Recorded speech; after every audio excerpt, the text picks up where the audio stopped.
For this project, I've enlisted my friend Greg, who's also a professional carpenter, and we began by laying out the footprint of the fence with strings. By setting stakes just outside the fence perimeter and pulling strings along the lines where the fence will run, we'll ensure straight runs of fence parallel to the drive, sidewalk, and property line. Now, we're staying well inside the property line to avoid any possible problem with the neighbors. Along these lines, we measure for the posts that will support the fence. Most are 8-foot centers, since that is the length of the fence panels. We mark the location first with the post hole diggers, and then we dig down around 14 inches. We're cutting the 4x4 posts to 45 inches long, so we should have approximately 31 inches of post above the ground.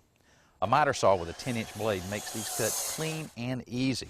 If you used a circular saw, it would require 2 cuts for each of the posts.